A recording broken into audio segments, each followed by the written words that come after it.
Deus supremo do hinduísmo é Brahma.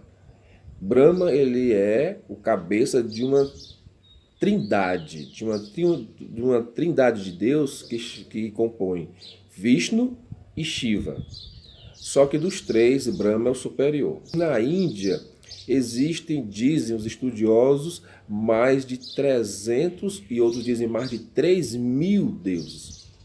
Um hindu, ele pode também associar-se à fé cristã. O fato do hinduísmo ser politeísta e o cristianismo, bem como o judaísmo, que é a religião de onde ramifica o cristianismo, serem monoteístas, acontece então um choque de ideias. Então, não dá para você ser hindu e você ser cristão. E, com isso, eu chego a uma conclusão. Brahma e Yahvé, que é o Deus hebraico, que também é o Deus cristão, eles não são a mesma pessoa. E será que Alá é o mesmo Yahvé? Ao contrário de Alá, que não é um Deus de amor, o Deus dos cristãos amou o mundo de tal maneira que dá o seu filho para resgatar a raça humana. A fé muçulmana não crê que Alá manifeste-se à sua criação. Os homens não têm acesso a Alá. Então veja, Deus se manifestou a homens, se revelou a homens ao longo da história, a Abraão, a Moisés e tantos outros líderes, profetas.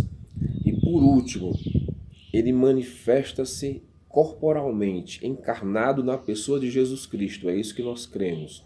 O Deus islâmico, Alá, não é o mesmo Deus cristão.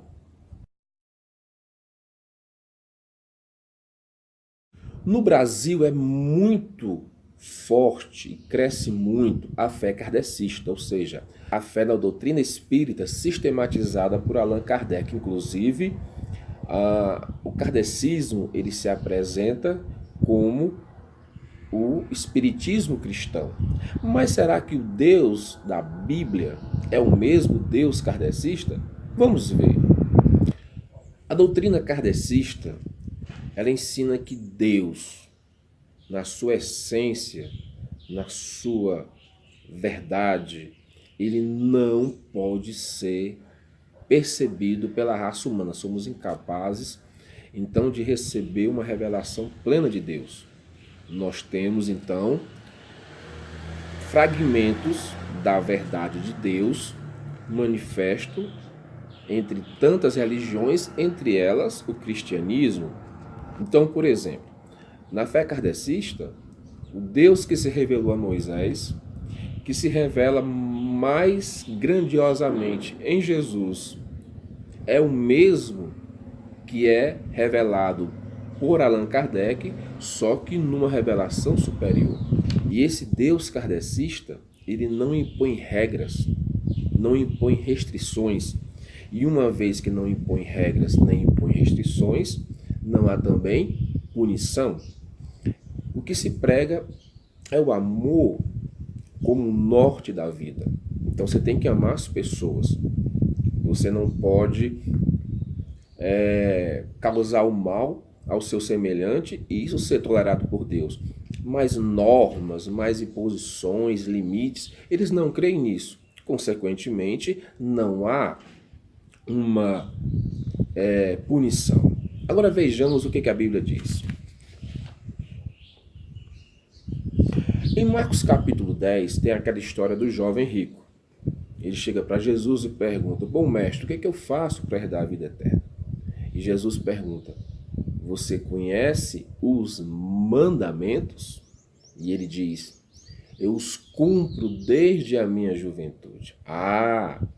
Então Marcos capítulo 10 revela que existem ordenanças, existem regras que foram dadas por Deus para a raça humana.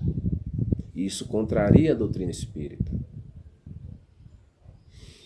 Em Mateus capítulo 25, fala de julgamento, que um dia chegaremos àquilo que culturalmente chamamos de juízo final, que também está bem mais nitidamente falado no livro do Apocalipse, e que nesse dia haverá uma prestação de contas de nossa vida, de nossa conduta, e serão então separados, a raça humana será separada entre aqueles que viveram de acordo com a vontade de Deus e aqueles que não viveram.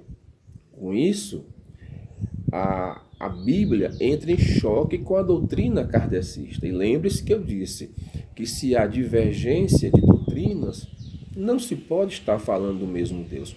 Aliás, uma outra doutrina que é muito forte, talvez a grande espinha dorsal do kardecismo, do hinduísmo também, e de tantas outras religiões, mas no kardecismo ela está bem sistematizada, é a doutrina do karma.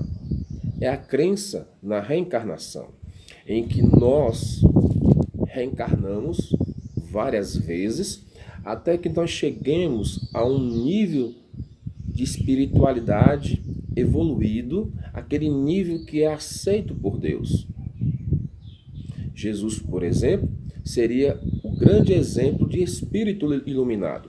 Jesus teria vindo ao mundo, segundo a doutrina kardecista, para ser o grande exemplo de ser humano que todo mundo deve buscar, deve almejar.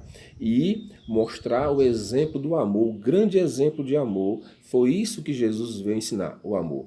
E não é isso que a Bíblia ensina. Jesus veio ensinar amor? Sim, veio também. Mas a Bíblia diz que Jesus é o Deus encarnado que veio habitar em nosso meio.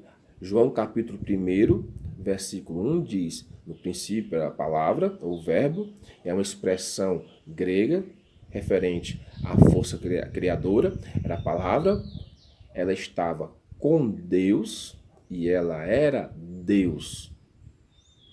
No versículo 12 diz: e essa palavra criadora se fez carne e habitou no nosso meio. Em João 10:30, Jesus diz: eu e o Pai somos um. Então Jesus não era apenas um espírito iluminado, ele era o próprio Deus que veio ao mundo cumprir uma missão. E que missão foi essa? Ensinar o amor? Não. Veja só. Em Mateus capítulo 20, vou ler para você, versículo 28, Mateus 20, 28, Jesus diz: chegou a hora de ser glorificado o Filho do Homem. O Filho do Homem não veio para ser servido, mas para servir e dar a vida em resgate por muitos. Mateus 20, 28. Então Jesus disse que tinha uma hora, o propósito para que ele veio. E aqui em Mateus 20, 28, ele diz o porquê dele vir. Para dar a vida em resgate da raça humana. Essa foi a missão de Jesus. Por quê? Porque você nascer, viver, morrer, reencarnar, e aí nessa reencarnação purificar, purgar os pecados passados, aí viver, morrer de novo, e na próxima vida, quando reencarnar, purgar os pecados dessa segunda vida e aí ir reencarnando, até chegar num nível de perfeição. Isso não é doutrina cristã. A Bíblia diz que o homem por si só, ele é incapaz de se auto-redimir. Foi preciso que Jesus viesse para redimir aqueles que sozinhos não podiam fazer isso. Vou ler uma passagem para você. Vamos lá. Efésios capítulo 2, verso 8. Pois vocês são salvos pela graça, por meio da fé. E isso não vem de vocês, é dom de Deus. A redenção da raça humana era impossível ao homem, porque a paga do pecado é a morte. A alma que pecar, essa morrerá, diz o livro de Romanos. Jesus veio não para ser um exemplo de amor, mas para morrer por nós. Conclusão: a doutrina espírita não é harmoniosa com a doutrina cristã. Seja você católico, seja você evangélico. Se você é católico ou você é evangélico e tenta harmonizar os seus princípios com a fé espírita, você está equivocado. Eu acho interessante no livro Crer ou Não Crer, do padre Fábio de Mello e do Leandro Carnal, um ateu confesso, eles fazem uma brincadeira sobre uma pessoa católica que faz um comentário sobre as possíveis vidas, a sua possível vida numa encarnação passada. E eles próprios riem dessa situação, por quê? Porque uma pessoa está tentando conciliar aquilo que pela fé é irreconciliável. Esse é mais um vídeo do canal Terceira Via. Se você gostou, curte o vídeo, se inscreve no canal. Todos os finais de semana nós estaremos compartilhando um vídeo novo. Também todos os dias temos um devocional de no máximo 3 minutos chamado Palavra Amiga. Todos os dias, Palavra Amiga. Todos os finais de semana, sábado e domingo, um vídeo do projeto Conjecturas. Curte, compartilha. Valeu!